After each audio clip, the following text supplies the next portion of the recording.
Grace and peace to all of you, brothers and sisters in Christ, at the RCA General Synod 2021. I'm the Reverend Dr. Terry Troia, and I serve as an RCA missionary at Project Hospitality, an urban ministry of the Reformed Church in America serving hungry and homeless people in New York City by providing a wide circle of care for people most in need. We are supported through mission shares by congregations in the RCA, and we thank you for your support, past, present, and future. For the first several months of 2020, New York City was the epicenter of the COVID pandemic. People lost their jobs. Our streets, stores, schools, and sanctuaries were shuttered closed.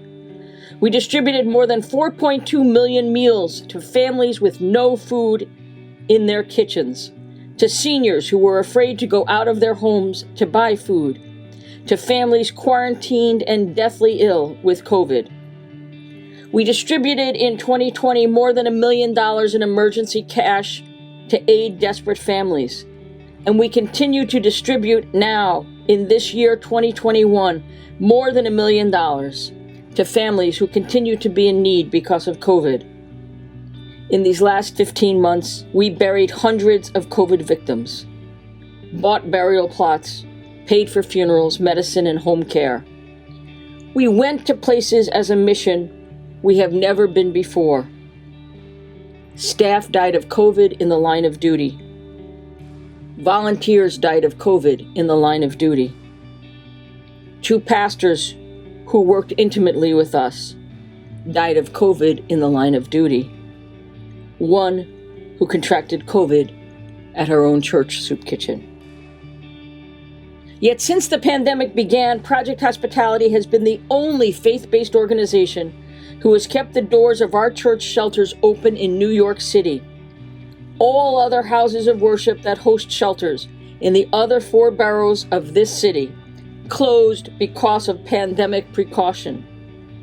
We chose to stay open with great support from our overnight volunteers.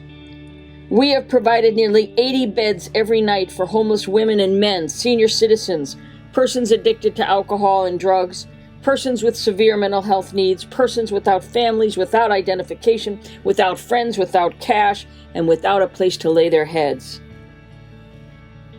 With diners being closed in 2020 because of the pandemic, there were no bathrooms where homeless people could wash to prevent viral transmission. Homeless people sleeping in bus and train stations, park benches, and store doorways, they were susceptible to contracting the virus and passing it on. During this COVID pandemic, being homeless was a health hazard of great proportion.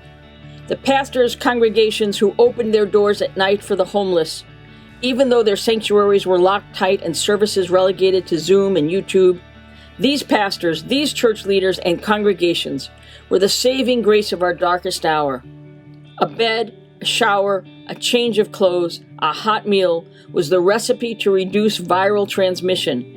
It was the pre-vaccine answer to how to stay safe on the city street.